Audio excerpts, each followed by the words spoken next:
Jnana Shloka. So,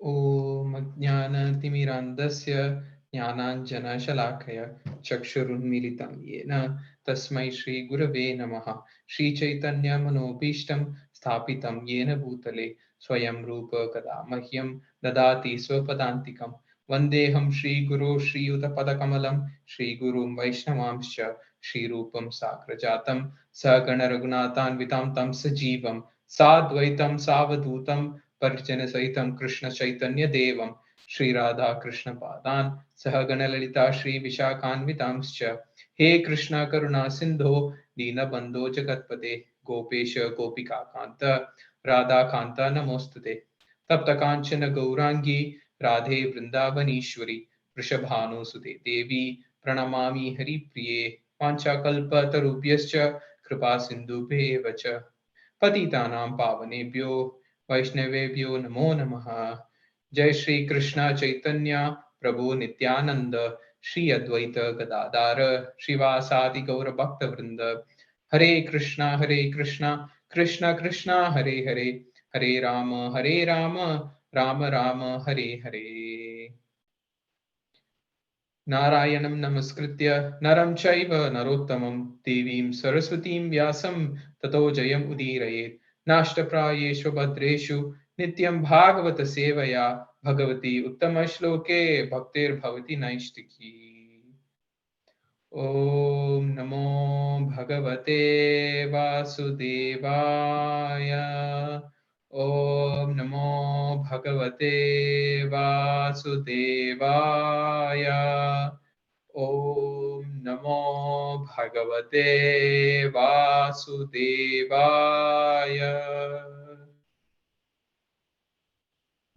जयतां सुरतोपङ्गो ममामन्द मतेर्गति उत्सर्वस्य पदाम्भोजौ Radha मदनमोहनौ। Hare Krishna, Prabhujis and Matajis. Please accept my humble obeisances.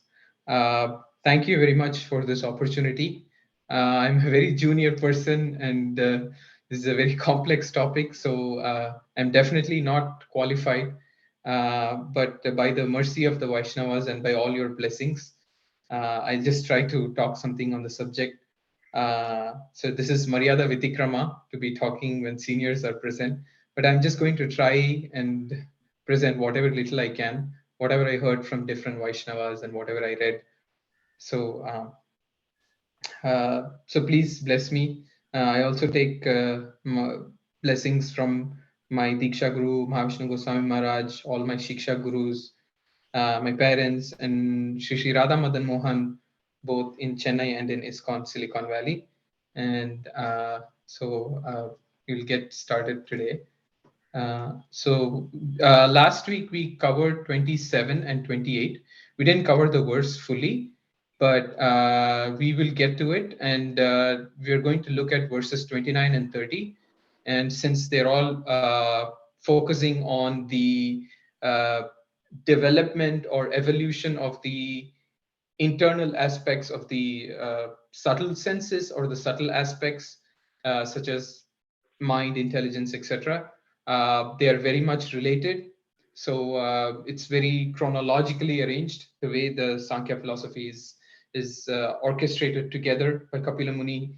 Things are in very clear order. They are, slowly progressing. There's very clear expansion of these different subtle senses, and then slowly he's going to get into the gross, and then he's going to get into other principles of material nature. So we'll start with this verse. So this is chapter 26. It's fundamental principles of material nature. So this is 3:26-29. So Taijasatu vikurvana buddhi tattvam abhutsati dravya spurana vijnanam indriyanam anugraha. Taijasatu vikurvana buddhi tattvam abhutsati dravya spurana vijnanam indriyanam anugraha. Taijasatu vikurvana Bhutti tattvam abhutsati dravyasphurana vijnanam indriyanam anugraha. Does someone want to read synonyms, translation, purport, or? Taijasat, from the false ego in passion. 2.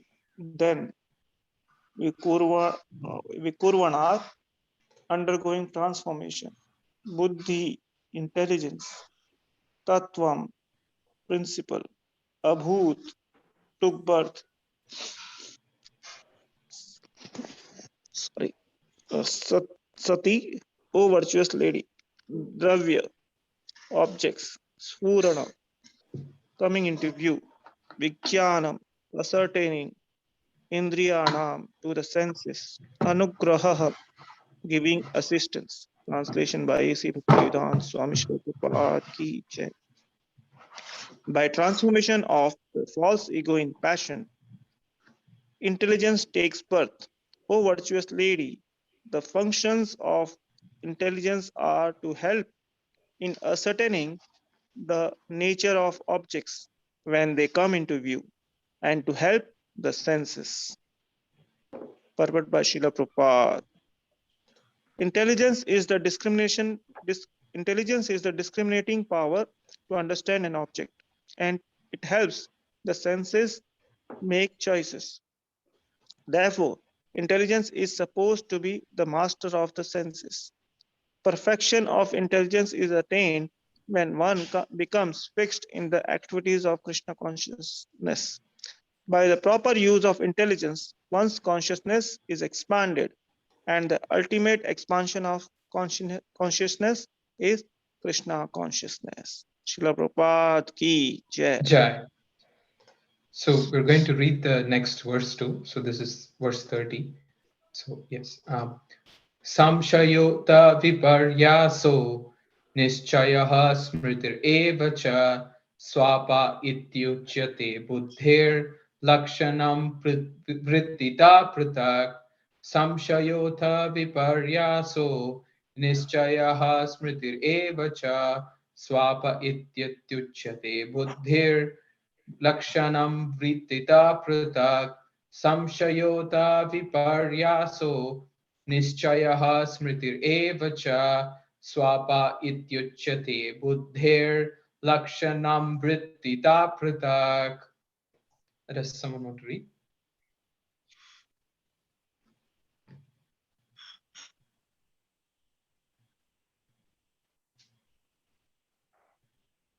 Haribol, anyone wants to read synonyms, translation, purport?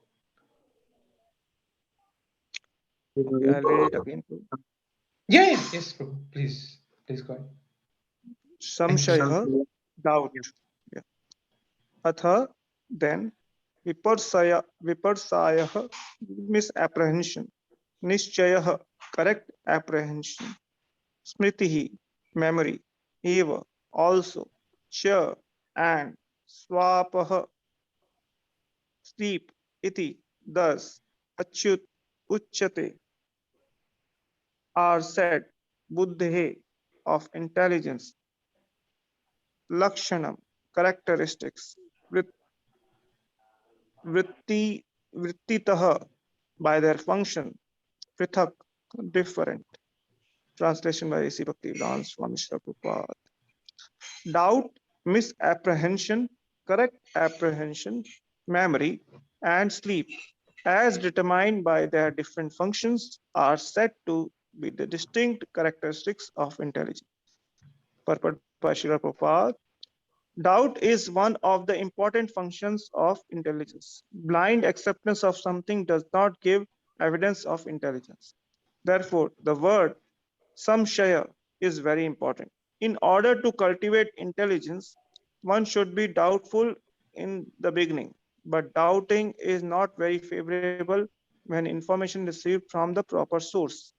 In Bhagavad-Gita, the Lord says that doubting the words of authority is the cause of destruction. As described in the Patanjali Yoga system, Pramana Viparyaya Vikalpa Nidra Smrityah. By intelligence only, one can understand things as they are. By intelligence only can one understand whether or not he is the body. The study to determine whether one's identity is spiritual or material begins in doubt. When one is able to analyze his actual position, the false identification with the body is detected. This is viparyasa. When false identification is detected, then real identification can be understood. Real understanding is described here as nishchaya or proved experimental knowledge. This experimental knowledge can be achieved when one has understood the false knowledge. By experimental or proved knowledge, one can understand that he is not the body but spirit soul. Smriti means memory, and swapa means sleep. Sleep is also necessary to keep the intelligence in working order. If there is no sleep, the brain cannot work nicely. In Bhagavad Gita, it is specially mentioned that persons who regulate eating, sleeping, and the necessities of the body in the proper proportion become very successful in the yoga process. These are some of the aspects of the analytical study of intelligence as described in both the Patanjali Yoga system and the Sankhya philosophy system of Kapil Deva in Srimad Bhagavatam. Jai Srila Prabhupada ki Jai. Jai Shri Prabhupada ki jai. Thank you, Prabhu. So I will try to start presenting. So, so essentially, what I'm trying to discuss or present here is that last week I was trying to set up the basis of or set up a general framework by which we can try to understand how how this entire Sankhya process or many of the descriptions in the Sankhya process. So it's an analytical process. It's analyzing the different material elements, and this is given by Kapila Dev, who is a direct. He's an incarnation of the Supreme Lord, and he's non-different from the Supreme Lord, and he's instructing this to Devahuti. And Mother Devahuti had informed Kapila Dev that she is feeling very agitated, she is feeling very disturbed, and in order to, she wanted to know what are the real principles, how to understand the mind, and so on and so on. And in order to help Devahuti Mata understand the complete, some of the functioning of the material energies, or you can call them as forces that we are irrecognizably or intangibly entangled with, in the sense that you cannot see the exact like intelligence is not something I can show you on paper or something like that, like, or the mind or some any such thing. Although they can be verified in different ways. There's like IQ tests, intelligence quotient tests, and so on, and different ways to show that person is intelligent and whatever material metrics to show the presence of some of these subtler principles. uh, but these are very intangible, but at the same time they affect us. They affect us in many different ways. And understanding this, so when Brahmapada Maharaj was speaking about this verse, these verses, this Sankhya topic, Maharaj says that uh, like so he asked this question. So there's a lot of different aspects, right? There's intelligence, functions of intelligence, there is the mind and how it works, and so on and so on. So it was like, so the question is, do we really like need to know this to go back to Godhead? And Maharaj says, no, it's not that. There's no one, there's no gatekeeper at Vaikuntha who's looking to test our Sankhya knowledge, or any such thing. Is based on the eternal loving relationship between Krishna and the Atma, and that is, the Jivatma has to completely embrace spiritual principles and be completely absorbed in Krishna, and that is the final goal. But again, these different explanations or understandings, they are very critical, because we have the intellect, we have the mind, and so on. But we have to understand the nature of these different functions. So anything that is internal, it's mostly differentiated by its function, like the mind, the intelligence, consciousness, and ego, and all these inner aspects. It's very difficult. Kapiladev himself states in one of the verses that it's very difficult to exactly separate them, but they're, in a sense, they're separated and mixed at the same time, in the sense that we can know their separatedness by the variation in functions. So that's one of the key principles. So that's what we are trying to deal with here. So like I said last week, I wanted to relate the main, all of the different aspects which are being explained here through this Sankhya process to the five topics of Bhagavad Gita: Ishvara, Jiva, Prakriti, Kala, and Karma. So then I show you this slide, which is talking about the different levels. So the final aim, Krishna willing, is to try and see how we can build a bridge from some of the more complex levels to some of the levels which we are embedded in or affected by, and it's difficult to exactly know how those forces work. But definitely things at the psychological level, things at the physiological level, partially, and some lessons from history, and so on. These are, things that are more relevant to us. And Ramapal Maharaj specifically mentioned that when we are trying to look at philosophy like this, we have to see how things relate at different levels. So this is kind of a recap from last week. So I just want to set up the just general recap so that then we can get into some of the aspects. So we're going to focus on the right three parts towards the right. So the three ones on the right. So first we saw that there is the paranormal, the Parakiya Rasa, which is, when I say paranormal, it is paranormal to material understanding. It is above material understanding. It is the highest level of interaction between Krishna and his internal energy. So Krishna and Radharani, and it's in the Parakiya Rasa, which is the unmarried love between Krishna and his internal energy. That's the highest. And the living entity was actually in that. And then, since the living entity gets in towards, as he starts moving towards the material nature, he starts gravitating towards material nature due to his desires. Krishna facilitates all these desires. So Krishna is Nityo Nityanam Chetanas Chetananam Eko Bahunam Yo Vidadati Kama. So Prabhupada often says that there are many people, but the actual leader is Krishna. Is kind of the leader, is the ultimate person.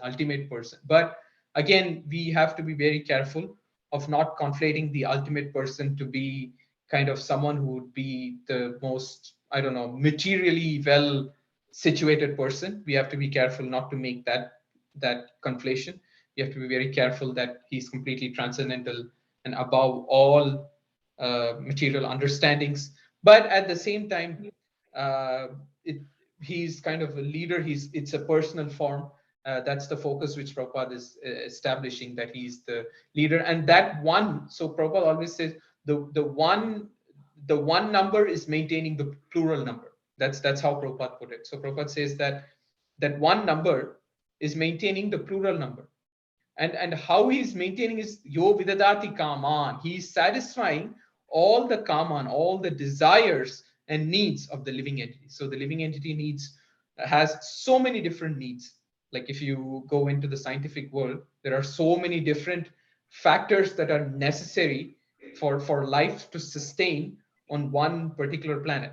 So, and the number keeps changing. They keep changing that every year. But then if you ask them how it came up, their only answer is, well, it all came by chance. Even the forms, sometimes how did human beings or these animals get their forms? And we think the answer is DNA, but actually the form the morphology of the entity, which is the formation of the exact physical form, is not uh, actually shaped exactly by the DNA. It's difficult to comprehend exactly how it is coming out. And it's a mystery in science, and there is a lot of work done by the Bhaktivedanta Institute on this too. So the idea is that the way these forms come out, that's all we know, that our desires, so the desires are the basis by which we develop both our subtle body and our gross body. And if you see in as we go towards the 31st chapter, it'll be very clear that the way these subtle and gross bodies are developed are very much based on the desires of the living entity. And that's one of the reasons in the Jantu's prayers, it's just befitting is the word. I think my dad very much likes it. So the word just befitting, that's because some of the common, the desires, yo vidadati kaman. So that one person, Supreme Lord, is satisfying all the desires of the living entities. So he's setting up through material nature. Again, he's supervising material nature, maya dakshena prakriti, and through material nature, he's setting up the way he's setting up the framework, and then the individual specializations are based on the desires. Like I developed certain type of psychological setup, certain type of psychological framework based on my previous desires, and then so on. And then based on that, there's also the physiological system. But this is all given by Krishna through Prakriti. Material nature is generating that. And the entire Sankhya philosophy is trying to explain these different aspects to us. And the aim is to bridge something that is purely philosophical into at least some indicators. So if it is commenting on these different ideas, then there should be some way that it should be linked. And that's what I'm trying to do here. So we saw these different levels.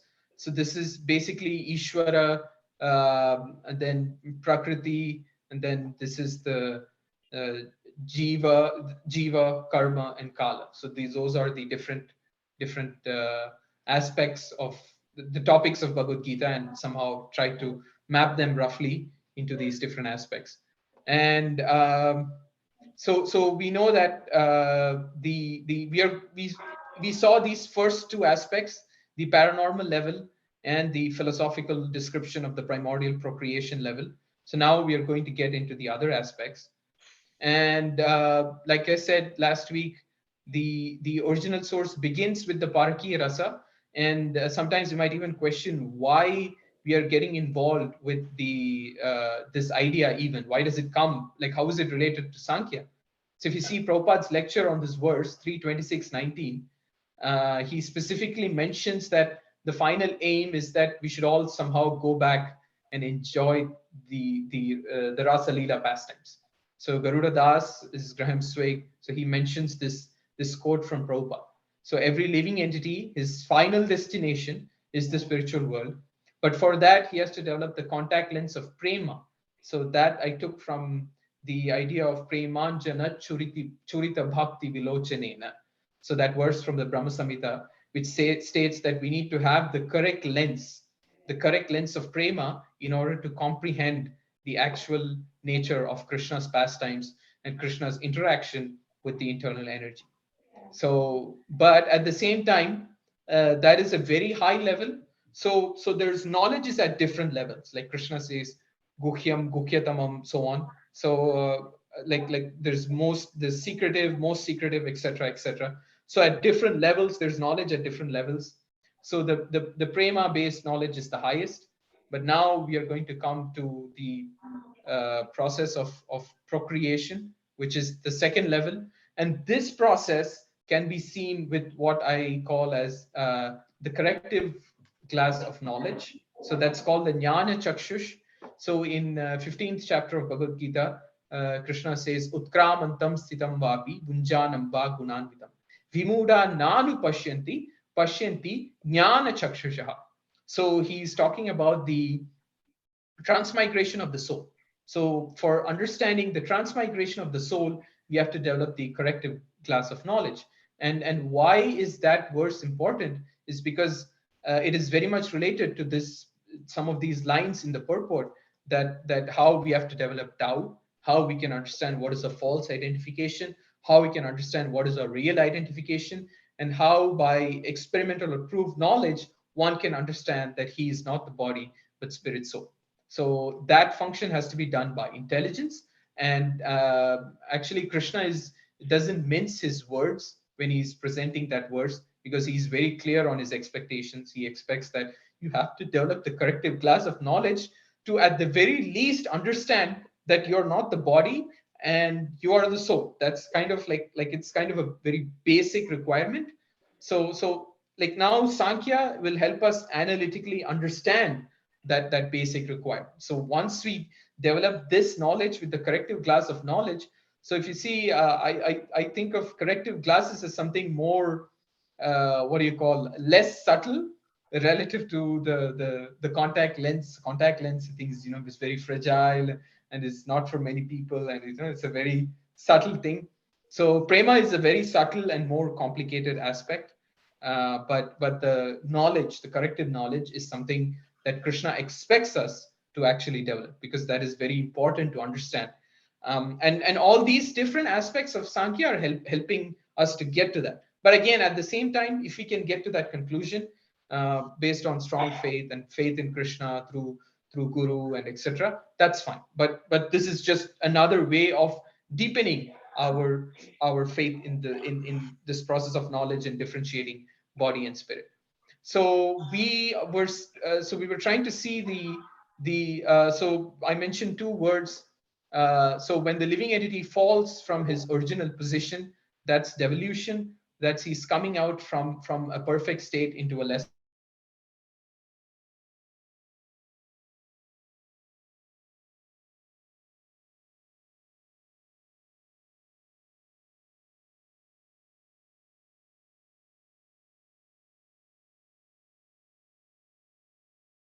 state. So he starts from here. He starts from the left, and then he progressively moves to the right. And at this point where he starts this pariprashna, or this process of inquiry, then he starts to move again from right to left. So the right to left is evolution.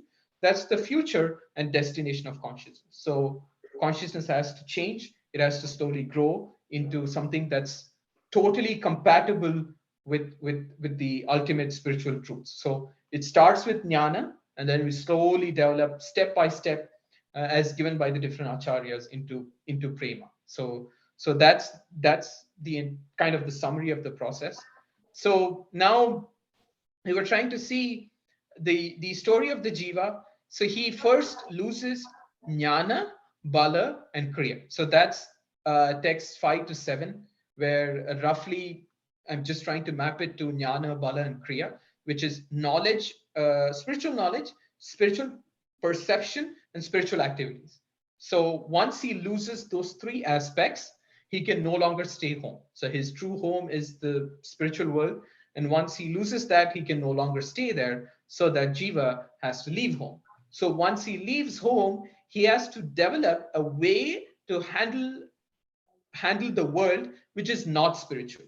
So once he gets out from the spiritual world, he immediately has to develop a way to navigate a non-spiritual world. And the way to navigate is a verse that is very similar to the Bhagavad-Gita verse, which says, Karya Karana Kartrutve Hetur Prakritir Uchite Purushanam Sukham Dukam Hetur Bhoktrutva Uchite. So that means the material world is a set of causes and effects, and that's Prakriti is set up in such a way that it's all cause and effect, like how we observe that the world there's a lot of cause and effect, and that's the world actually which the scientists are trying to figure out. That's the mechanistic world. That's you can call it as a mechanistic science.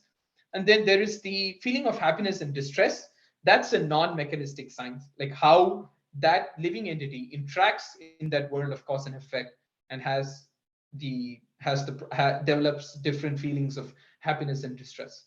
So now that he has lost these three different aspects of spiritual, the essential needs of functioning in a spiritual world, he has developed a principle to navigate the material world, which is cause and effect.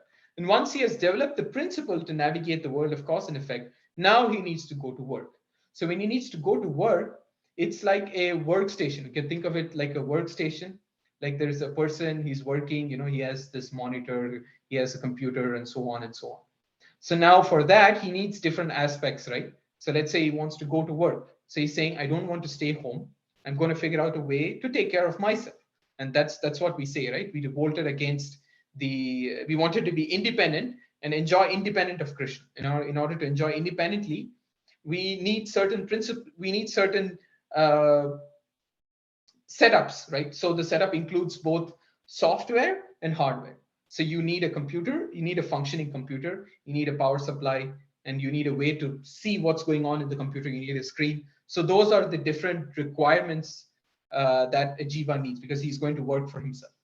So, and these different aspects, right, they're all coming out from the primordial soup. So that's the pradhana, and that's what verses 10 to 18, they are talking about what are the constituents of that pradhana. So pradhana is the undifferentiated state of the material elements. They're all mashed up together, and how they come out in differentiated form as different individual elements of the Mahat Tattva, that's described in verses 20 to 40. So we saw that Durga Devi, she first delivers the prerequisites for the jiva.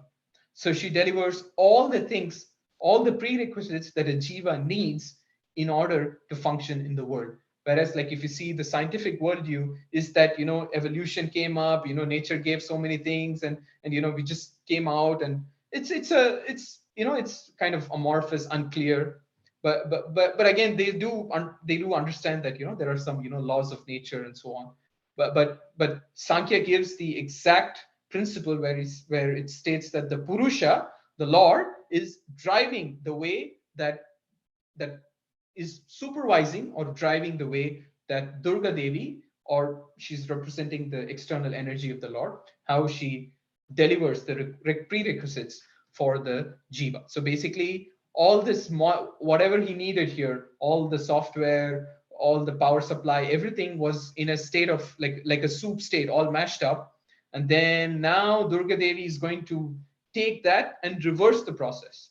Let's say it had whatever, tomatoes, carrots, whatever, cucumber, whatever. So now she's just taking out and separating it. That's the differentiation of the pradhana. So that's then come out the individual elements of the Mahat Tattva.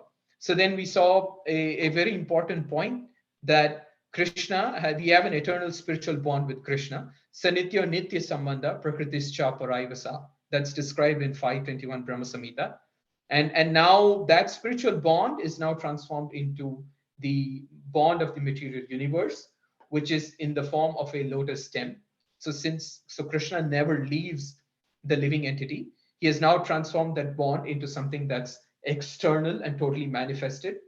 It's in contact with the Lord, so it's pure, transcendental. But at the same time, it has come out because that spiritual bond has been now, because of the desire of the living entity, Krishna orchestrates it in such a way that it is now a manifested physical bond. So we are starting to see that what was something that was spiritual, and that that's spirit, right? So spirit, you don't have to exactly like it's tough to visualize it without the proper eyes. So then it starts turning into, there's the transformation, it starts turning into something that's like established in the form of a lotus and so on. And then we saw that we were the sons of the Supreme. We were the sons of the Supreme. We were with the Lord, but now we have become sons of Prakriti because we went through the impregnation of Mahavishnu. From his stomach, he impregnates. We come out from that, and he impregnates the living entities, and into the Mahatattva is delivered.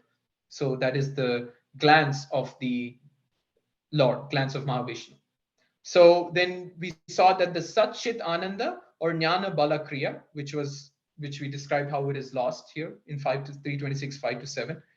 So that has now transformed. So this is the transformation. So what is in the spiritual world is on the left side. So what is happening at the point of inflection, or the point at which there is this transformation from purely spiritual to something, it starts to get into the material aspects, that becomes the three modes of material nature. So that's Vaikarika, Taijasa, and Tamasa. So we saw all that, and now what's in the primordial soup? What was in that? So we saw that the ingredients that the entity needed to work. So he decided to quit home. He wants to work. So what did he need to work? All of those elements, whatever he needed, they are now coming out. And there was the Panchamahabhut, the five gross elements: earth, water, fire, air, etc. And then there are the subtle elements: is sight, sound, smell, taste, touch, etc. Then there is the inner software. That is what we're dealing with right now. So that's consciousness, false ego, mind, and intelligence. And then the five sense organs, which is again subdivided into, 10 sense organs, which is divided again into sensory organs and action-based organs. So those are the contents of the soup. And now we are going to see that now this living entity is going to be working. So when he wants to work, he needs a complete setup. So he is the user. So the Atma is the user. And then there is the user interface. The user interface you can think of like as a computer screen. So on the computer screen, the mind is playing out. So the entire subtle body, whatever's in the subtle body, right? So the mind, and especially the mind is playing out different displays. It is showing different displays on this monitor to the user. And then the brain, which is product of Panch Mahabhut, is working as processing all the different inputs from the senses. So if you have a system, maybe you say, you have a mouse, you have a keyboard, and so on. So those are your different signal sensors or input output sensors. Let's say maybe you have a mic and you're speaking something. And now whatever is going through that, or whatever the user tries to do with those things, those different inputs, they are now, whatever actions are done through these inputs, they are processed in the processor, that's the brain, and that is shown to the Atma, or the user, who is the actual Jiva Atma, through the screen. And that screen is provided by the subtle body. So I'm calling it that as user interface. This is from Akhanda Das. So his 4-level model of understanding how the Jiva is now set up. So the Jiva, now we understand that he's all set up. He has a subtle body, which is including the software and the screen. And he has this is hardware. The first two ones on the top, they're hardware. So he has the hardware and the software, and he's all ready. But now he needs electricity to power it. So now he's going to plug it into the socket of false ego. So false ego is the identification with the material world. So he's plugging into that socket, and now the electricity is consciousness. And the reason why I use electricity as consciousness is because in 326.3, Prabhupada says that this electricity is pervaded throughout the entire system, like even to your last hair. If I pluck, like let's say I pluck a hair or something, like right at the tip of my toe or something, even then I can feel it. Prabhupada says that's the symptom of consciousness. So that consciousness is flowing through the false ego because we've identified with the body. So then it's flowing out, and the user is using these different elements to interact with the world. So now the psychological level. So now where does the brain, so now we are going to understand the subtle body, right? So we're going to focus on the mind and the intelligence. So now the mind, sometimes you have questions, right, about where is the mind, or what is the mind? Is it related to the brain, or is it like a ghost in the machine or something like that?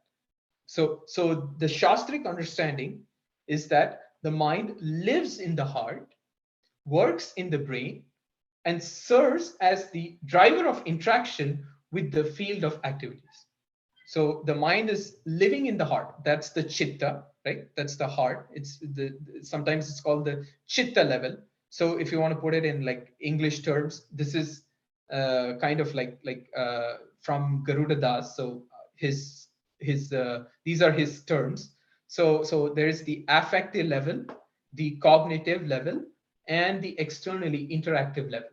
So if you want to just understand this, for example, like Arjuna, like in the battlefield of Kurukshetra, he was seeing that he's supposed to fight with his elders, his cousins, and so on. So because of that, that's the external world. And because of a problem in that external world, he had a problem in the cognitive world, where he was thinking, okay, what am I supposed to do with this? Because I have certain principles of dharma. I am not supposed to cause unnecessary progeny, and there will be ruination, and there will be blood tainting. So that's the cognitive level. And then the affective level is actually the soft-hearted nature of Arjuna, because that's the nature of the soul, is to be compassionate. So these are different levels of so this affective level is where the mind is very close to the soul. So it's very close to the soul, and it's coming from sometimes you say this is coming from my heart. That means it's very close to the soul. But that doesn't mean that when I say I love someone materially from the core of my heart, doesn't mean my soul is having that material interaction. It's just that it's possibly, like, it could be that it's a perverted effect of the interaction of the mind, is interacting with the world, and because of that. But it's kind of like a home situation for the mind. So those are the location and levels of the mind. And we all know the different actions of the mind, right? So the different actions are thinking, feeling, and willing. So we think about an object, we feel something about the object, and then we want to do something about it. So let's say I want to drink water or something. So I'm thinking that I'm thirsty. Then I feel that if I drink water, I'll be happy. Then I want to take the action. The same can be expanded into different activities of the mind. But the actual reason why the mind is actually performing these three functions is based on the actual activities of the living entity. That is glorifying, remembering, hearing, and worshiping. So based on these activities, we have developed these different. So the mind is the perverted reflection of the original. It helps to perform these activities, but if it's engaged back, goes back to the evolutionary process, then it can slowly start doing this thinking, feeling, and willing for the sake of Krishna. So now, so now we saw the nature of the mind. Now we are going to look at the depth-based definitions of the mind. So sometimes there's this confusion about, like, something. Sometimes you feel that something is randomly coming up, right? Like something just randomly popped up, like something came up suddenly. Maybe something I saw. Sorry. So let's say something I saw suddenly yesterday, and then I start thinking about it today, right? So then that means that impression of the mind was in my subconscious system.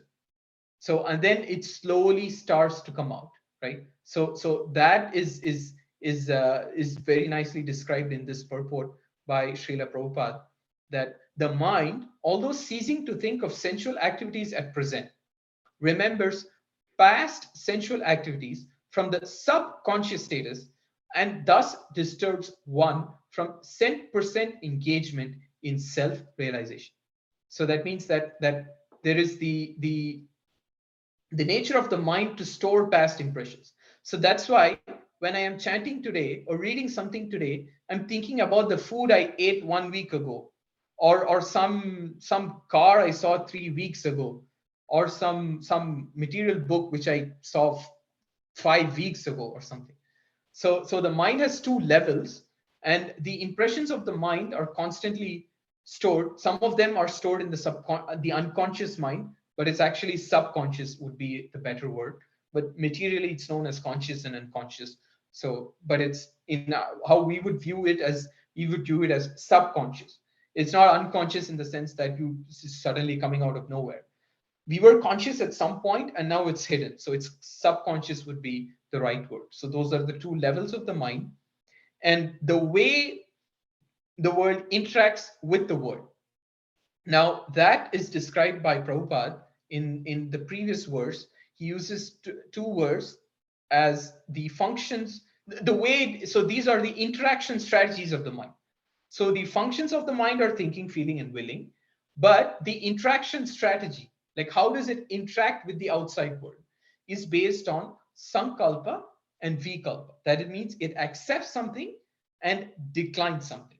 And that accepting and declining is based on our understanding of how these things fit into our sense of enjoyment. It's focused on my enjoyment. On based on my enjoyment, I decide whether to accept or decline something. So now, like this is, so when we desire something, right? So then there are two spaces. It's called like peripersonal space and extrapersonal space. So this is from neuroscience, right? So the way the mind works is that it needs two kinds of things. It needs, so it thinks of something as that's its own, or that's with me, and that's what I have. Like we see, that's a misgiving, right? That's a misgiving. Like we identify things as our own. So that's what's described in the 10th canto, yasyasti buddhir kunape tridatuke, right? So if you see that verse, right, he starts identifying the self as the inert body. Just because the body is very close to his space, he thinks that I am the body. Then this wife and family, he thinks that's just an extension of myself, so he takes that to be his own. And then he takes like his place of birth or some earthen image, like and you know, this kind of understanding, like this is what I, you know, this is me, that's it, and this belongs to me. So that's kind of my peripersonal space. And then like he goes to place of pilgrimage, and taking bath is in the holy water is very easy for him, so he goes and takes that bath, and he thinks that's it, nothing else exists. So these are different kinds of misgivings or understand, are like, you know, projections of how we understand, like we just kind of divide it into these two spaces, and we just want to enjoy things like that. Like there are things that are different, and there are things that are mine. So that's actually very well documented in the first verse of Bhagavad Gita. So when Dhritarashtra says dharma kshetre kurukshetre samaveta yutsava mamaka pandavaschaiva kima kurvata sanjay mamakaha pandavaschaiva. So he's making a distinction between his sons and the sons of Pandu, right? So even though they're all supposed to be part of the same family, Dhritarashtra has now divided things into two spaces. Like this is mine and that is ours. So that's an example of how the mind divides spaces, like whatever it sees, and however it identifies with, this is my shirt, this is my table, this is my workplace, this is whatever. And then at the same time, there are things that are outside of it. So the mind starts dividing things that way. And then what it does is it just accepts and declines. It accepts and declines based on whether this thing will work well with my conception of what should be in my personal space. Based on that idea, the mind is just accepting, declining, accepting, and declining. And one of the important aspects of the mind, which is described in Sankhya, this is a very critical idea, which I wanted to expand on because I think it's very relevant. So now, right? So in verse 27, we were saying that from the false ego of goodness, another transformation takes place. From this evolves the mind, whose thoughts and reflections give rise to desire. So now we saw the interaction strategies of the mind. We saw the nature functions of the mind. Now we are going to look at how thoughts and reflections can give rise to desire, right? So very interestingly, I want to read something from the Brihad Aranyaka Upanishad, which is a very interesting description of yeah, I'll try to get to that portion because it's a very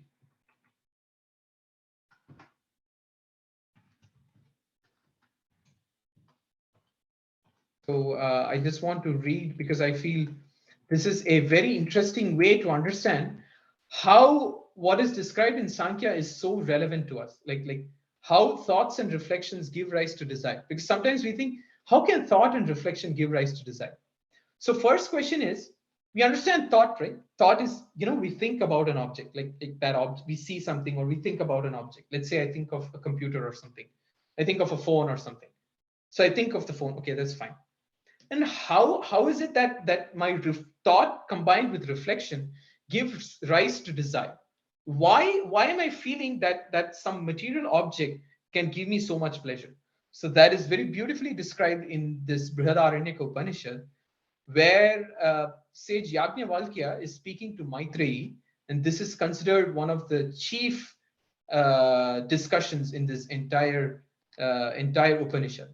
So Brihadaranyaka Upanishad is an Upanishad that deals with the nature of the mind, the nature of the intellect, and so on. It's very tough, but I found this very interesting because it can help us understand how thoughts and reflections give rise to desire. So now I'm going to read this. Then Yajnavalkya said, verily, so Yajnavalkya is speaking to his wife Maitreyi, and he's explaining to her because she's asking him, how do I get to immortality? So then Yajnavalkya says, okay, listen, I'm going to explain something to you. And then he says, verily, not for the sake of the husband, my dear, is the husband loved, but he is loved for the sake of the self, which in its true nature is one with the Supreme Self. Verily, not for the sake of the wife, my dear, is the wife loved, but she is loved for the sake of the self. Verily, not for the sake of the sons, my dear, are the sons loved, but they're loved for the sake of the self. And then he goes on and on. He gives so much, and then he goes. He says like, verily, it's all very similar. It's like a template, and then you can fit in many different things. Verily, not for the sake of the worlds, my dear, are the worlds loved, but they are loved for the sake of the self. And then it goes on and on and on and on. And then finally, he concludes that verily, not for the sake of the all, my dear, is the all loved, but it is loved for the sake of the self.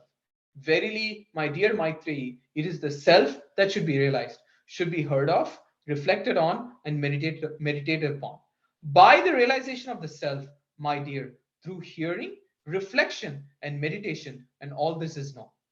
Okay, so we ran into a bunch of things. It says, verily, not for the sake of this, but for the sake of the self. So what does it mean? So what it means is, what Yajnavalkya is trying to say to Maitreyi is that the idea of reflection. So when we see something, and it's not just about objects, right? It's also about people. Like when we see someone or when we interact with someone, we think that we are loving that person actually. But what we are actually projecting onto them is the nature of the Atma. We are not actually enjoying that object itself. I am not enjoying my phone. Like, what is there with the phone? This is like dead matter, right? What I'm actually trying to enjoy, what I'm actually trying to love, what the mind is actually trying to do is to project the Atma onto the object. What do I mean by projecting the Atma onto the object? So the Atma is infinite, and the possibilities of the Atma are infinite because the possibility of the Atma to serve Krishna is infinite. So the mind is projecting my infinite possibilities onto the object. So what I actually want, like let's say I want to, like let's say I'm interested in buying a new phone, right? So what my mind is actually doing is it is reflecting. It is thought and reflection. So what is a reflection? Reflection is like let's say you have a torch, right? You throw it out. You throw a torch out, the light goes out, falls on the object, and comes back. That's reflection, right? So when it goes out and comes back. So the mind, what it's doing it's like a torchlight. It's reflecting the possibility of the Atma to enjoy, to have infinite possibilities onto something that is not infinite, and that anything that is outside the purview of devotional service is not infinite. So basically the mind is reflecting the possibilities, and what I actually enjoy, or what I really am trying to do when I'm, so we all have this problem, right? We all say we have desires. I have attraction for material objects. actually that attraction is not for that object. Because let's say I buy a phone, right? And then I start using it. So initially I'm very excited. But let's say after a few days, like let's say after like 6 months, I've kind of tried all the apps. I've kind of tried all the, different, I don't know, I've played a couple of games on that, or, whatever, I've tried all the new features. I've tried all the photo processing. I've tried a bunch of different things on the phone. But then like the phone remains the same, right? It was the same phone. It was the same capabilities. The phone's capabilities have not changed. Me as a person, I have not changed. I am the same guy, same thing. And the phone has not changed. What has changed is that the mind has realized that we thought that there is an infinite set of possibilities, infinite set of new and new interactions. So see, it's not just infinite number of interactions. Each of these interactions with those objects have to be new and exciting. And all of those new and different possible interactions, the mind understands that it's exhausted, it's done, because it's the same phone and the same me, but I lose interest in that. So that is what Yajnavalkya is telling Maitreyi, that it's the process of reflection. So we are basically projecting the infinite possibilities of the Atma onto the material world, onto material objects, onto other people. And that is the chief function of the mind. And through that process, desires are generated. Because we often struggle with desires. And the main problem is that we don't understand that we don't actually like the object. We are just imagining the infinite possibilities, infinite world of new and new things with the object. But actually, what we need is this. So essentially, we are pleasure seeking, right? Ananda mayobhyasa. That is our actual state. We are constantly seeking pleasure. That's the nature of the mind. That's the nature of the soul, actually. That's the true nature of the soul. So the soul needs something that is new and wonderful and infinite. So always the soul actually needs things that are new, wonderful, and infinite. And who can provide that? It can come only from two places, right? So in the Bhagavad-Gita, Krishna says that people look on to the soul ascharyavat. Let me try to get to that verse. So in the Bhagavad-Gita, second chapter, Krishna.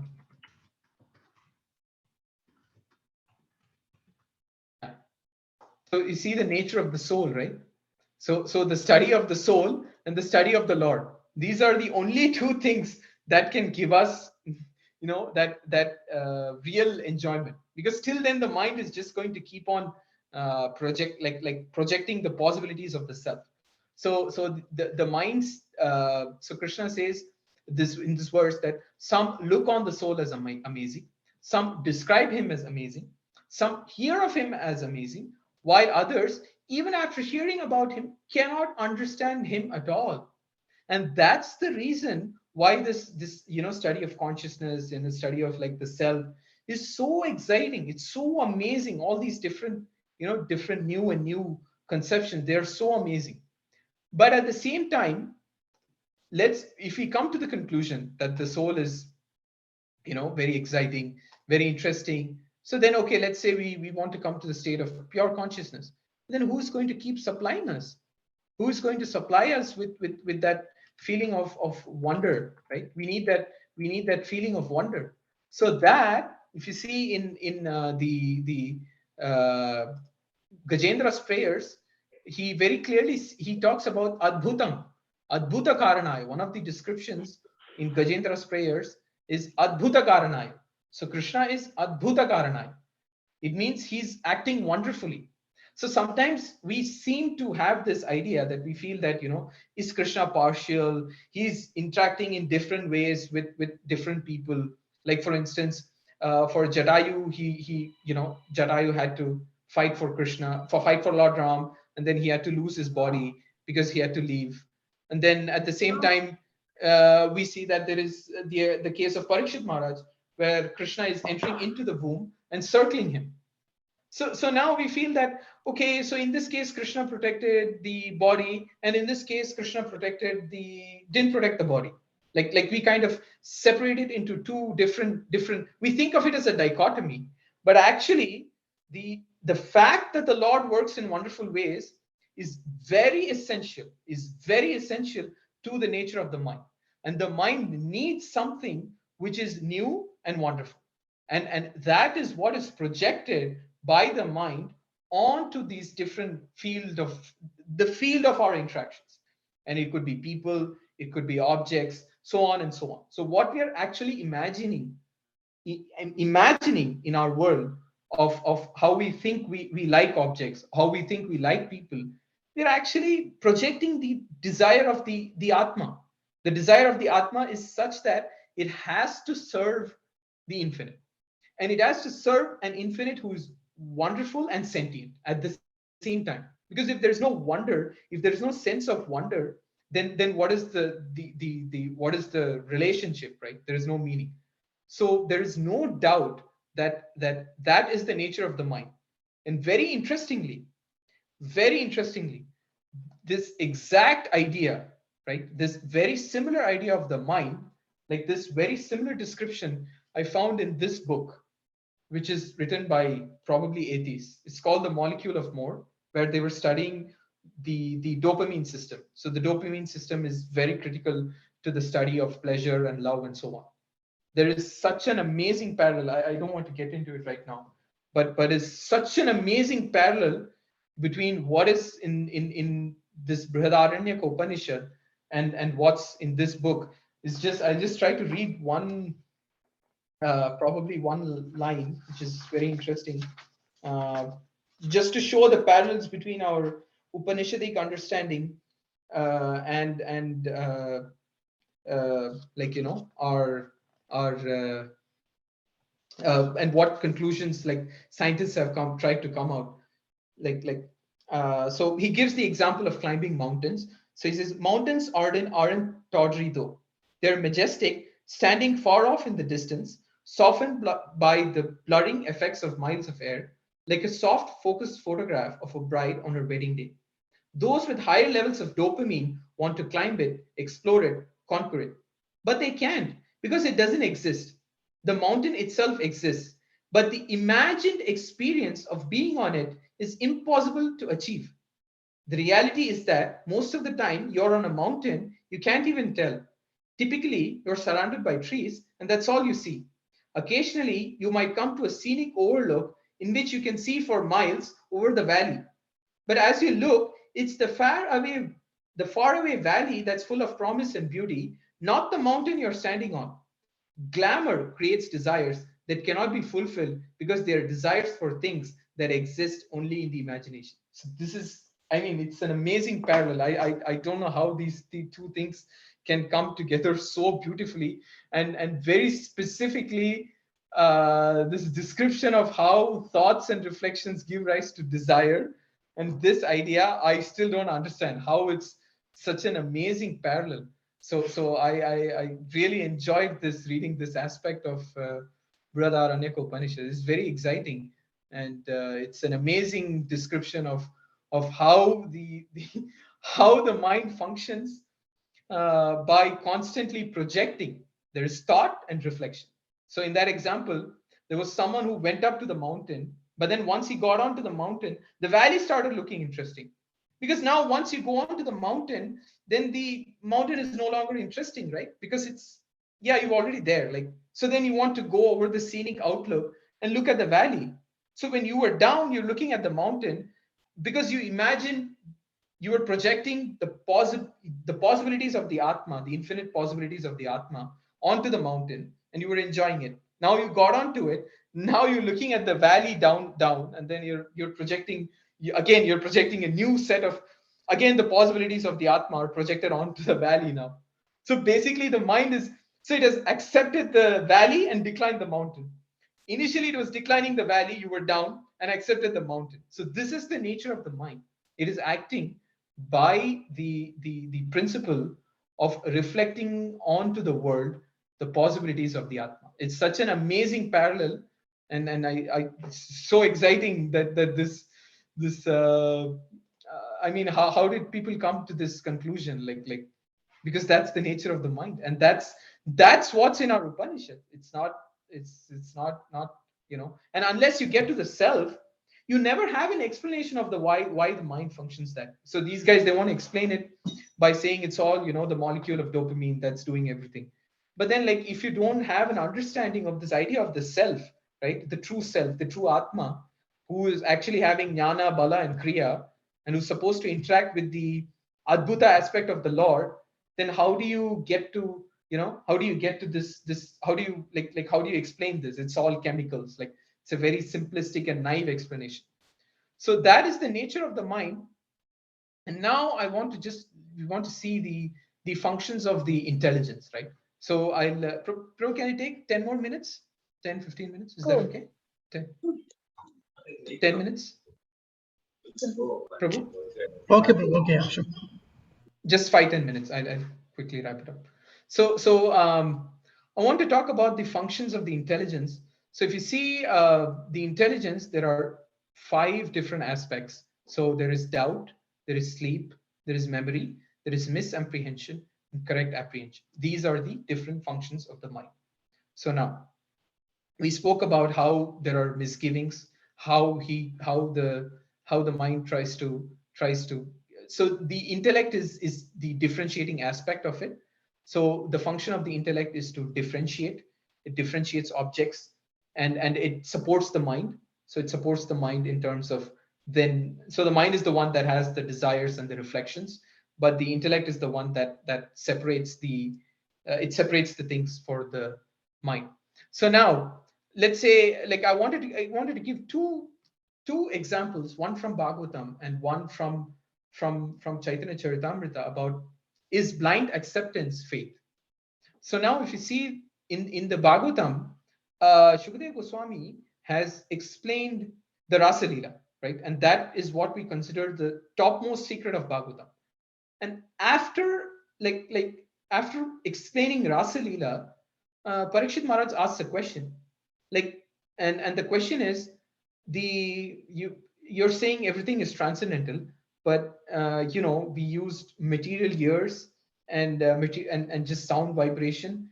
So how did we get to something transcendental by using a material process or material interaction? How did that happen? And that's a very intellectual question. But if you see, it's at the fag end of Bhagavatam, right? Towards the fag end, it's at right at the after the Rasa Leela, this question has come up. So that means that it is trying to tell us that we are not here to have blind faith acceptance, right? It's not blind faith. So Prabhupada never liked this blind faith. Prabhupada, actually, Maharaj uses the word well-reasoned faith, right? The faith has to be well-reasoned. So well-reasoned means we understand what is our nature, what is the nature of the mind, what is the nature of the intelligence, what is the nature of Krishna. To some level, we are not going to have a complete knowledge at any point, but what we are going to try to do is to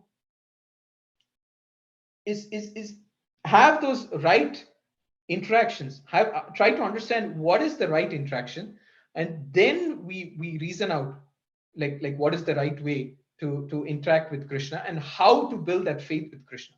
It is not blind faith. And the most intellectual question, and Shukadeva Goswami is very patient. He immediately goes to the prayers of the personified Vedas, and in that chapter he describes how the Vedas are glorifying the Lord, and he establishes that Krishna is personal. That's one. And also everything that we see in the world is one of the energies of Krishna. So it's just in a covered form. So it's a very intellectual question, and you wouldn't like generally you wouldn't expect it to be after Rasa Leela, right? You're asking, like, I'm just experiencing this material world. How have we used material things to reach the transcendental? It's a very tough question. It's a very intellectual, strong intellectual doubt. But the fact that it is at the end of the Bhagavatam means, and the way Shukadeva Goswami is very happy with the question, and he refers to a previous conversation between the personified Vedas and the Lord. So that's the Shruti Gita that comes in the 10th canto towards the 87th chapter. So the establishment of our Vedantic process, the entire Vedantic process, and even the Bhakti process, is not sentimentalism. It is based on this idea of clear Sambandha Gyan. So as Ramapada Maharaj says, Sambandha Gyan, the relationship, the knowledge of relationship between the Atma and the Lord, and the Atma is just embedded in the energy, material energy of the Lord.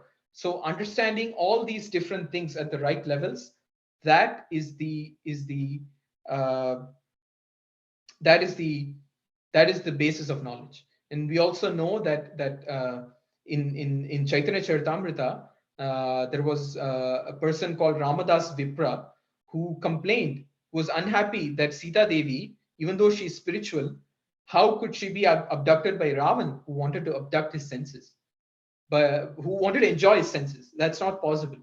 So immediately Chaitanya Mahaprabhu, he gives an explanation to him. He gives an explanation to him, but at the same time, he also goes further south. He goes to a temple where he takes the Kurma Purana, he copies it, and he very clearly explains to Ramadasa Vipra how when Sita was abducted, just an image, just an illusory Sita was taken by Ravana, and she was returned during the Agni Pariksha. So the original internal energy of the Lord was not touched, and in between she was in the abode of Parvati. So Chaitanya Mahaprabhu not only does he explain the concept to Ramadas Vipra, but he very carefully substantiates his point to the Brahmana. So that's a very clear example of how both the Lord and Shukadeva Goswami and all these devotees, they accept questions. So it has to be well-reasoned faith. The only thing is it has to have the right attitude of surrender, the attitude that there is something I don't understand, so please help me get to it. That should be the right attitude. So those are the examples of that. And like, for example, like when we talk about apprehending, understanding the Supreme Lord. So Satyavrata Muni, he saw the Lord as a fish, right? So, but he was able to understand that like he was able to observe the activities and pay sufficient respect to the fish, and then he went through the Matsya Avatar pastime. But Brahma, at the same time, he saw Krishna having lunch with his friends, and he just completely, like, he stole the cars, and we know the Brahma Vimohan Leela happened. So it's a very so the function of the intellect is very tough in terms of, like, it provides doubts. It's constantly providing doubt. But if we can superimpose the idea of humility and the fact that we are limited and we don't understand how things function exactly, then we can get rid of this problem of misapprehension. Because otherwise we just end up in Brahma Vimohan Leela, because we have this nature of interpreting Krishna. Like, we start to interpret Krishna because Brahma interpreted Krishna. So it's a very serious problem of the intellect, but it has to be balanced with the nature of being humble and trying to humbly understand the pure nature of Krishna, and that we don't understand it because we are stuck in the material energy.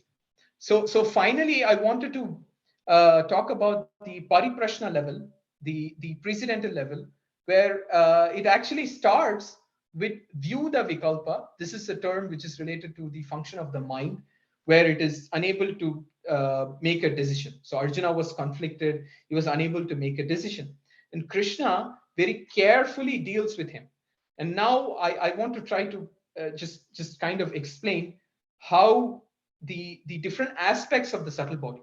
So in one of the earlier verses in this the conversation between Kapila and Devahuti, Kapila Muni explains how the subtle body is dissolved by devotional service. So then there's a very specific, so when it dissolves, so the order is that it's the mind is external, in the sense that that's the outermost, then there is the intelligence, then there is the false ego. So these three different aspects, how I see is that in the 6th chapter, Arjuna says, he asks Krishna how to deal with the mind. He says, Chanchalam hi mana Krishna, Pramati Balavadrida. So the mind is very obstinate. So then there in the 6th chapter, Krishna gives him the techniques to handle the mind. He says you have to do abhyasa, you have to do yoga, you have to do practice. And then at the same time, after that, yes, that is 3:25:23. Yes, 33. Yes, that's right. So first Arjuna asks questions about the mind, and then if you see in the 10th chapter, Krishna says that when he's about to give the seed verses, Krishna says that like he helps him understand with the intellect. Like he's going to help him understand with the intellect, and then he gives the 4 seed verses, and then Nam Sarvasya Prabhu, and so on and so on. So then immediately Arjuna accepts Krishna, and he states that all different sages like Asita, Devala, Narada, so on, everyone has accepted you. So first he deals with the mind in the 6th chapter, he deals with the intelligence in the 10th chapter, and in the 11th chapter, Krishna tells Arjuna that Maya vaite nihata purvameva nimitta matram bhavasavya sacham. That means by my arrangement, all these different enemies whom you were supposed to fight, Maya vaite nihata purvam eva, have already been slayed by me. So he's telling him to give up his false ego. And if you see after that, immediately Arjuna says, oh Krishna, I thought of you as a friend. I thought of you as an ordinary person. I was dealing with you like as if you're an ordinary person. Please forgive me. So Krishna is very nicely dealing with Arjuna in a very specific sequential manner. So he's dealing with the mind in the 6th chapter. He's establishing it intellectually in the 10th chapter through using the intellect without a doubt. And then he's telling Arjuna to get rid of the false ego. So once those 3 things happen, then the effects, once those effects are lost, and that prevents us from doing proper bhakti. So then you see the 12th chapter, it's devotional service. So from there, devotional service starts, and then after devotional service, there is Sambandha Gyan. So from 13th chapter, Arjuna wants to know the nature of Kshetra and Kshetrajna, the field of the knower of the field and the interactions of the field. So if you see, there is dealing with the subtle body, dealing with the effects of the subtle body, devotional service, then it's totally dissolved, then Sambandha Gyan. You can see the same pattern here. There is the statement of Kapila Muni on devotional service, then Sambandha Gyan. So all this understanding of the mind, intelligence, ego, etc., this is all Sambandha Gyan. So this all comes down to that process. So there's kind of, I see a parallel between the approach of Arjuna and the way Kapila Muni is explaining these different aspects. And finally, I want to get to this level. It's a very interesting idea. I'm not very sure of it, but I think it's a good understanding that see the functions of the brain are, so like I said, the brain is the office of the mind. So now we saw the precedental level. So in the precedental level, it's this happening of Bhagavad-Gita as a precedent, where there is a sequence. If you see, there is the mind, the intelligence, and the false ego. And that is in accordance with Krishna's instructions on how to handle these different aspects. Then we come to this physiological level. At the level of the body, we see that there are three different functions, like three functionary divisions of the brain. And to my understanding, I see it's possible again. So the brain is the office and the mind is the business. So without the office, the business can go on. It doesn't mean anything. But if you see, there is kind of three separated systems, where one is called the lizard brain or the reptilian brain. That's the part that takes care of the sensations and the functioning of the body. And that is the first system. Let's say like a baby develops. That's the first system that's that kicks in once the baby is outside the womb. So that I see as the office of the false ego. In terms of the office of the symptom of the false ego, the symptom of the false ego is sensation. There is a specific verse which I try to show, but so I think it's related to that. So there is the false ego aspect, and then the limbic system then starts to develop, right? Once it is out, first the lizard brain, the leftmost system starts, it kicks in, and then it slowly, the middle system starts to kick in. That's the mammalian system, and that functions in terms of emotions, memories, habits, and so on. So that I see as the office of the mind. And then the last part, it's so interesting, like this development, if you see, it's paralleling what's happening in Sankhya, like the false ego, the mind, and the intelligence. You see this, the neocortex or the cortical aspect of the brain, which is kind of related to your forehead, that aspect starts to kick in when a child is kind of 2 years old or something. It starts to fully develop. So again, it seems like the offices of these different internal aspects, like the false ego, the mind, and the brain, seem to be paralleling the development of these elements in Sankhya. So I don't know what to make of it, but it seems, again, this is science, it may change tomorrow, but as of now, the development of these functions, the sensation function, the emotional function, and the more intellectual functions, the false ego, the mind, and the intelligence, it seems to mirror the development of the businesses of these three internal senses, seems to mirror what's happening in Sankhya. And this is scientific. This is, I mean, this is physiological, and this is in your body, and this is how probably you grew up and I grew up, and so on.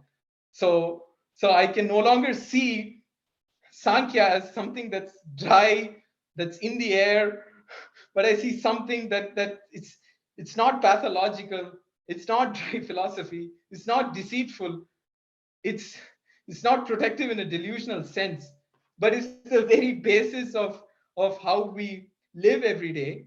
It's true at the psychological level. You see the parallels, the bridge, the psychological bridge which I built from Brihadaranyaka Upanishad to some of the dopamine research, and then some of the parallels in Bhagavad-Gita, and then some of the physiological developments in the brain seem to parallel something that's described in Sankhya. So if you ask me, it seems like things are aligning at different levels. So it seems like there's this amazing parallel, and it's no longer something that's dry or imaginative, but something what we are grounded in, and it's the basis of our existence. So with that, I think I should stop. I'm so sorry I went over time, but sorry, there's a lot to cover. So thank you very much. Hare Krishna. I hope this was useful. Hare Krishna, Karthik. I think you should take some more verses in this chapter. You're going deeper and deeper, and I don't know, we are not able to go that deep, but it looks like that you need more verses from this chapter. I think as the system allows, let us see if you have interest in taking any further verses, maybe down the line after 1 or 2 weeks, 3 weeks, so that you can bridge, you can link it further if there is something more to speak on this, with permission of His Grace Kirudari Prabhu or Swam Surti Prabhu. We'll see if they think that it is good to have some more continuity on the subjects matter you are taking, so that would be good. Yes. One Thank you, small Prabhu. I hope. one small Yes, point Prabhu. which is Sorry. coming from Bhagavad Gita, this verse, no, yad gatva na nivartante tadhama paramam. That actually says, and this particular query has been again and again coming up in our Bhagavatam classes. I think devotees were asked before also, and it is coming to my mind again because you said that the jiva loses that jnana balakriya, and then it actually comes out. He loses, and he goes through this prakriti yoni, and then psychology, and this then physiological aspect, and then there is historical, then pariprashnena. But that cycle which you have explained is starting from spiritual world and then coming to this and then going back to spiritual world. But when Krishna says yad gatvana nivartante, and then still it happens. I mean, there is definitely one sub cycle, whereas of course there is one more cycle we have heard, that all those jivas who have not succeeded in reaching the goal, they actually go back to his abdomen and then they reappear at the time of prakriti. Yes. So that is the subcycle. That is no fifth level. They reach to maybe fourth level. They practically, Krishna forces them to the fourth level and then brings them back. I mean, the second level from the left, or fourth level from the right. So yes. that is the second. That's not the query. Query is basically on the yad gatva nivartante, when Krishna says, and still this level 1 to 5 and 5 to 1 happens. Then it means, how do we understand that verse, when of course there is a strong faith in many devotees that yad gatva nivartante is true, and that's why we are devoting ourselves to Krishna with a motive that yad gatvana nivartante. But of course, in the pure stage, devotee doesn't care that whether he goes back to home or he stays here, but as long as he is able to serve the Lord, he is already with the Lord. So that sense, of course, yad gatvana nivartante definitely works, that you are always with Krishna, you don't come down, you don't fall down. But how do we understand that verse in context of what you have studied and researched on this? Probably this is the most controversial question in the entire Gaudiya Vaishnava theology. So, Prabhu, Prabhu, I've heard different explanations. I've heard explanations where, in the sense that, like, there are some places where they say like the jiva never falls, and in some places there are stories which say that, so whoever is circulating within this material world is just like, they are the people who have, like, there's the difference between nitya mukta and nitya siddha. So sorry, nitya mukta and nitya baddha, like eternally conditioned and eternally liberated. So it's very tough subject, Prabhu. But I am operating on the my limited understanding from hearing some of Prabhupada's lectures, that initially all the living entities were there, and they decided to use their free will and misuse their free will, rather, that's the word, and then they come out to this world, and once they go back, it's highly unlikely they'll go out. I have read Suhotra Maharaj's explanation on this topic of Yad Gatvana Nivartante, where he says that once someone goes into the spiritual world, like let's say a living entity has all these different experiences, he's going through all these different aspects, the psychological, physiological, he's going through all these different, he goes through purification, he's developing premanjana churita bhakti vilochanena, and then he's going back.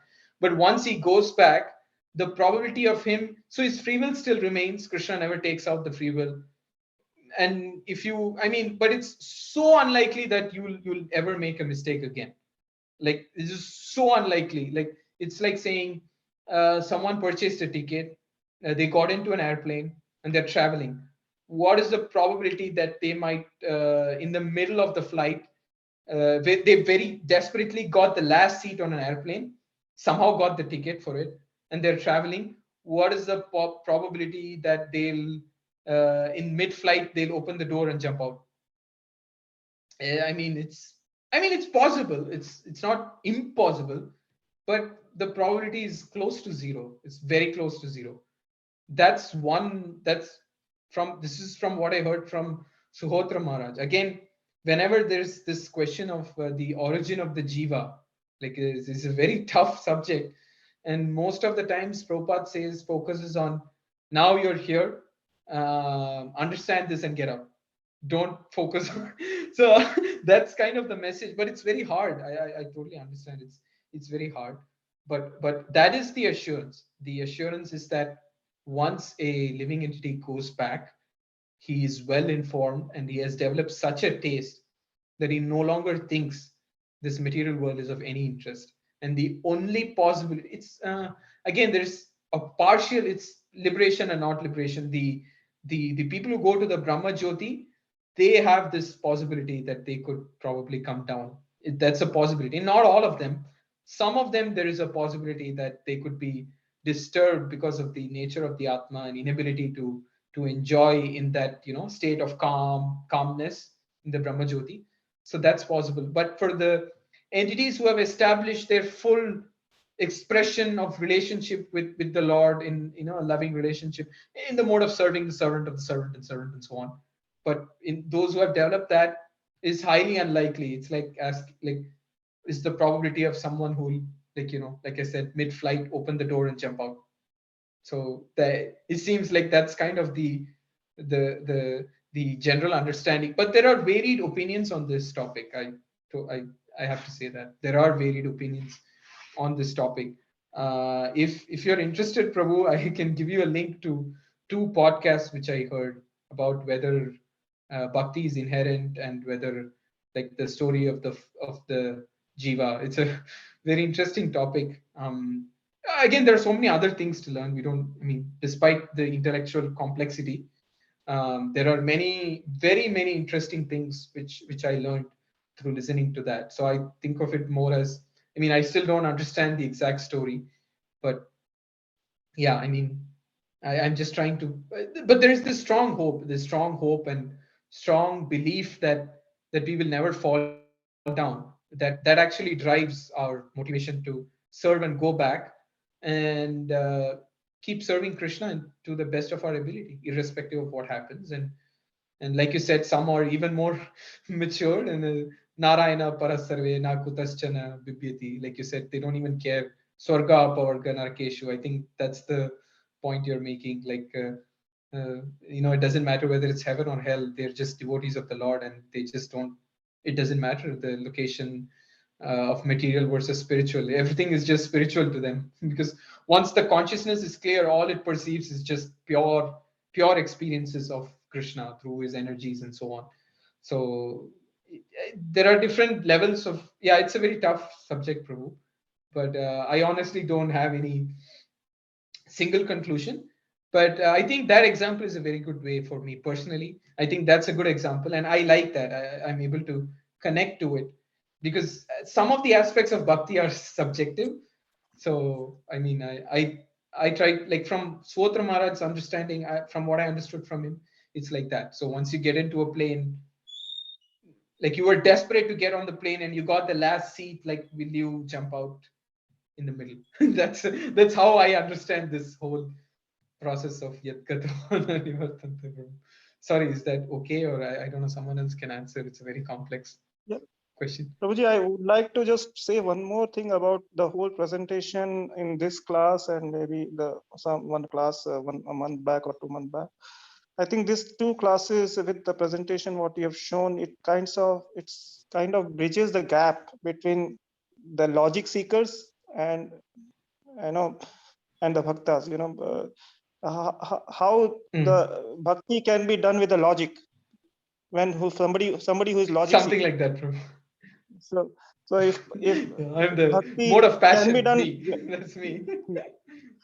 so I think if people are looking for logics, I think these 2 presentation with the explanation what you have given can really bridge the gap for them, so that they can be inclined to bhakti, or else with these doubts keep on keep them away from bhakti. So that's a very good part of this presentation, and this is very good for all such kind of materially intellectual people. So that's very nice, and so many things were very we could relate here when you spoke about psychological or mind and intelligence and apprehension, misapprehension, and of course this wonderful talk about thought and reflection.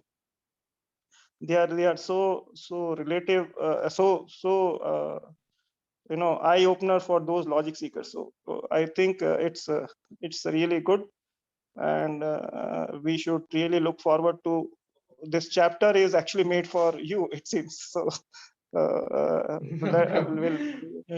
stuck in take your the time. material energy, Prabhu. No, you are not stuck. You are out of material energy by studying material energy. So please let's hear more from you in future after a small break. Thank you. Prepare Please more, bless little me. bit whenever your interest. Yeah. Thank you, Prabhuji. Yeah, please bless me, Prabhu, so that I can keep reading and trying to understand a little bit. Hare Krishna. Karthik, one more thing. Yes. You were talking about this thinking, willing, and feeling, and then glorifying, remembering. Can you just illustrate a little more on that? How thinking and feeling and willing is related to glorifying, remembering, and It's like I said, it's not an exact. This is the one. Yeah. Yes. Yeah, it's not an exact thing. I see more of like the I'm thinking of more like how did these instincts come up? Once again, how do you link thinking and willing, feeling and willing with the glorifying, remembering, and hearing? Can you just explain? Yes. Yeah. So I think of it more in the sense of why is the so my question always why? So why is the mind doing these functions of thinking, feeling, and willing? So then like these are again like Prahlad Maharaj, Prithu Maharaj, Parikshit Maharaj. These are all like exemplars of this specific bhakti process. So, but at the same time, I think of the thinking is designed such that we have to think for Krishna, because actually in one of the conversations which I didn't show, that Prabhupada actually says that in the spiritual world there is thinking, feeling, and willing. All these there is mind and intelligence, both exist, but they are at the spiritual level. So like for instance, one example is for example, Jaya Vijaya, like this is from Romapada Maharaj. Like, so first they're thinking of Krishna, they're thinking of what he wants, they're thinking of how like they're thinking about it, they're constantly thinking of Krishna, and then they're feeling that they should serve him in a way that is suited to him, right? So feeling is the thing of like, how do I feel about what kind of service should I do? That I see as feeling. Like that's the archanam, right? That's the worshipping aspect. How should I worship? Like for instance, Jaya Vijaya, their role initially was as guards. Then their role changed because there's a very specific verse which Romapada Maharaj quotes about how they pray to the Lord, that the Lord, now you are in a fighting mood. Now you are in a fighting mood. If you so desire, please help us to satisfy that desire of yours, if it suits us. So it's a very specific prayer. I don't have the reference to it, but it's a very beautiful prayer which Maharaj quoted. So that I think of as worshiping. Like, how does your worship change? And willing is your willingness to accept that process. Is willing to accept the service that comes out of the type of worship that Krishna approves for you. I think of that as willing. So let's say Krishna approved for Jaya and Vijaya the service of going to the material world and fighting against him. So they have to will, like they have to will to do it. So the feeling is, I want to serve. How can I serve in the best way? Because even in the spiritual world, there is the Guru Tattva. That is the Balrama is a Guru Tattva. So even there is the guidance of the Guru. It remains. Even for the damsels of Raja, Balrama is the Guru. That's what Maharaj says. Harmat Preshak Maharaj says. So the feeling is, how can I serve? But the feeling is kind of like based on the Guru and Krishna and so on. And then the willing is, are you willing to go and do that? Like Prabhupada said, I told Krishna material world is very bad, but Krishna said there are so many living entities. So I did not want to go, but then I went. So I think of these three things as like, as part of a way to serve. And it works very well with But then again, it's beautiful that this intelligence is meant to discriminate. So this Jay and Vijay, they were able to discriminate the mood of the Lord, normal times versus the time when Krishna was in a fighting mood. So they discriminated. So it's aligned so beautifully, like Indriyani Paranyahur, Manasas Indriyastu Param Manaha, Manasastu Para Buddher, Yo Buddher Paratastu Saha. So the sense objects are the grossest. Then as we move subtler, then there are senses. Then there is the mind. Then there is the intelligence. Then there is the Atma. So that's the hierarchy which Krishna gives. So in that same order, so intelligence is supposed to guide the mind. So when they saw that Krishna is having that mood, they're able to differentiate between by seeing Krishna in one mood versus another mood or some action, whatever. We don't know what it is, but they're able to see. Once they see that differentiation, then it guides the mind. Then the mind starts. So the mind is constantly thinking, but the intelligence provides the direction. So once it provides the direction that there is something different with Krishna's mood, then the feeling starts, and then they pray to Krishna, and then they are willing to do the service. That's when they go out, and it's glorifying and hearing. That's any process of glorifying. So when you're glorifying, someone is hearing, right? And so there's always someone hearing. Like when you want to glorify Krishna, then there is always someone hearing. So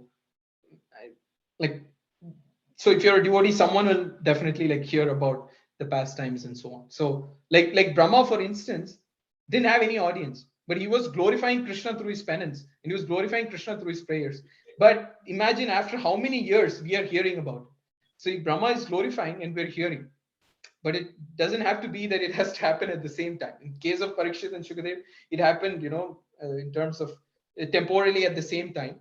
But in terms of Brahma, it happened so many years ago, and by the trance of Vyasadeva, it's transmitted to us, and we are able to appreciate it after how many ever millions of years or whatever it is.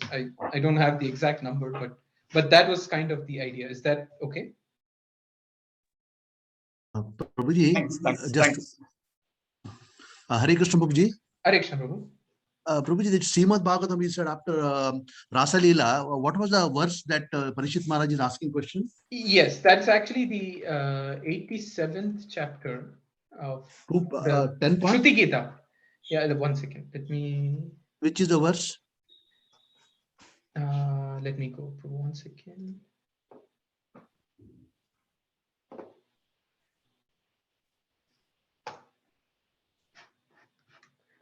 Oh, this is the 1087.1, Prabhu. 1087. How can the Vedas? Yeah. O Brahmana, how can the Vedas describe the supreme absolute truth, who cannot be described in words? The Vedas are limited to describing the qualities of material nature, but the supreme is devoid of all these qualities, but transcendental to all material manifestations. So this is a verse, huh? Yeah. So actually, I read the Krishna book. But you said the question is something. Yes, how yes. material? You asked the question. The question asked. That's actually. Yes. That's actually from Krishna book. Krishna book. So yeah. So it's a long part, but description of a subject matter necessitates describing its source of emanation, its qualities, and its activities. Such description can be possible only by thinking with the material mind and by vibrating material words. Brahman, or the absolute truth, has no material qualities, but our power of speaking does not go beyond the material qualities.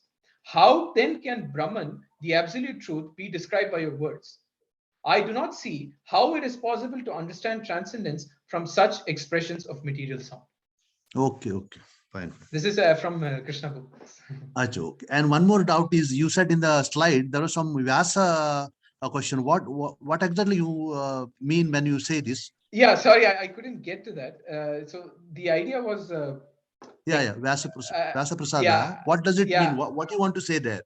Yeah, so actually, I wanted to mention that the nature of the mind is vyuda vikalpa, right? Means it's unable to make a decision, and it starts with that, right? It starts. Bhagavad-Gita starts with that, but then it ends with Vyasa Prasada, right? Like Vyasa Prasada means like Sanjaya is saying, Tacha Samskritya. I'm so fortunate that by the mercy of Vyasadeva, I was able to hear this whole experience. So what I like, so the idea was that in material world we are going to keep getting situations, but that does not mean we leave our bhakti. So one of the things that Romapada Maharaj said, like someone asked him, how do you sustain in bhakti for so many years after your spiritual master left? He said is gratitude.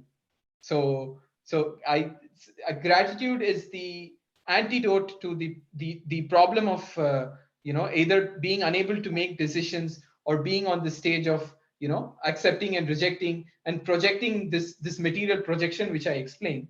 Like how will it end? Because in gratitude there are two things that happen simultaneously. So when we are grateful, we accept that we don't know the things and we have been receiving things which we do not deserve. So again, the possibilities of the Atma are now well expressed by gratitude. So gratitude is a process which says that I got something that I did not deserve. And that is a sense of wonderment at that. It's something like Adbhuta or wonderment. So that wonderment is presented in the end of Bhagavad-Gita was my point. So it's gratitude is kind of the antidote to this process of projecting our desires. So the mind is just projecting the desires. So even if you see, one of the other reasons is this verse by Dhruva Maharaj, Swamin Kritartosmi. I'll try to get that verse. I don't know. I think my dad knows what is that verse. Is it Swamin Kritartosmi? What is that Okay, verse? okay, no problem. Dhruva Maharaj is praised, no? Okay. Yeah. So it's he was an example of That is not someone Bhagavatam. That is no, not that Bhagavatam. is Chaitanya Charitamrita. No. Yes. Yeah, Madhya it's, Lila 22.42. okay. Adi Leela? Madhya Lila 22.42. Okay. Okay, let me see if there's a link. No, you have to go to the verse. Okay. Madhya Lila. We have to go to the Madhya Lila. 22. 42.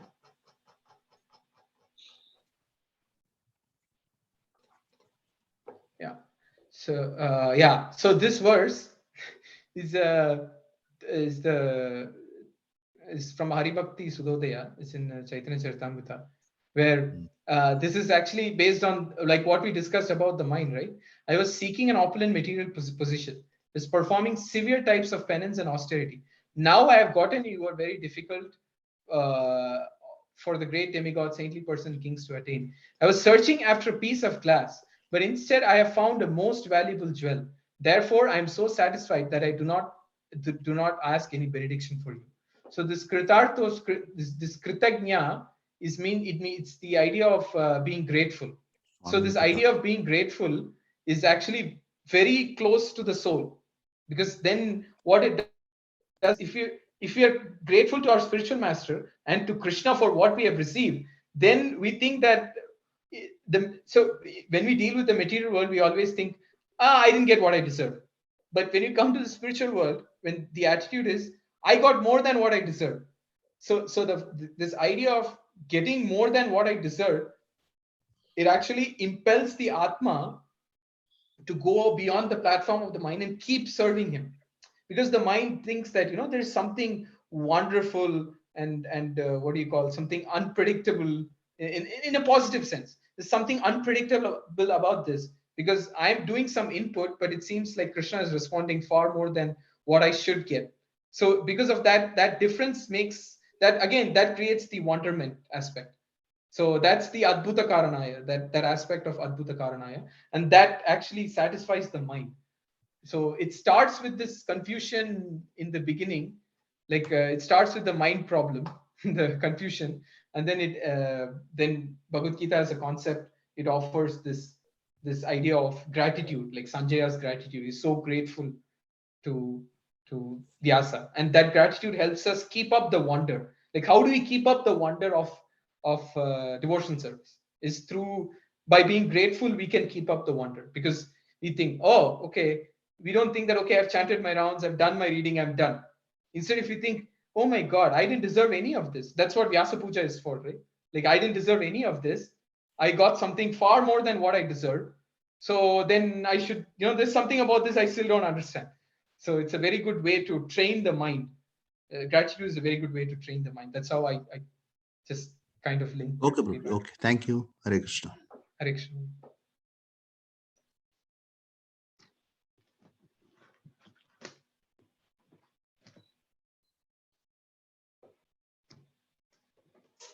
Sorry, I think it's too late, but a lot of different ideas. So sorry for that.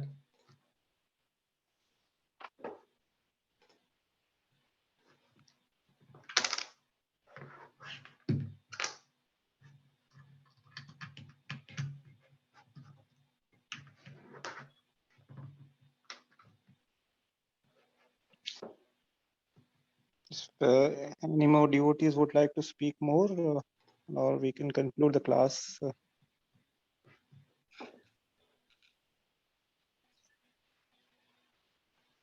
Okay, Prabhuji. I think we'll try to Yeah. hear more from you in future. Krishna's Krishna, mercy. and please Krishna bless willing. me so that I can understand more. We look forward to such more interactions. We can see still there are 17 devotees, so in spite of so much delay, so that means the subject matter is of high interest to everybody. So let's meet once again, and Krishna willing, he will give enough opportunities to hear from you. So let us chant for you. Hare Krishna, Krishna Krishna, Hare Hare, Krishna Hare Krishna, Rama, Hare Hare Rama, Rama. Hare वाञ्छाकर्तृभ्यश्च कृपा सिन्धुभ्य Sarvesya एव Kripa च Sindhubhyevich Patitanam Pavanebhyo Vaishnavebhyo Namo Namaha. Thank you, Prabhuji. Hare Krishna. Thank Thank you. you, Prabhu. Thank Hare you, Krishna. Prabhupada. Thank you. Hare Krishna. Nice. Yeah. Monday is Ekadashi and Friday is Govardhan Puja. So please be on touch. So a lot of festivals, seasons are coming. Diwali. So be on touch with the messages so that we can get the communications. Thank you. Hare Krishna.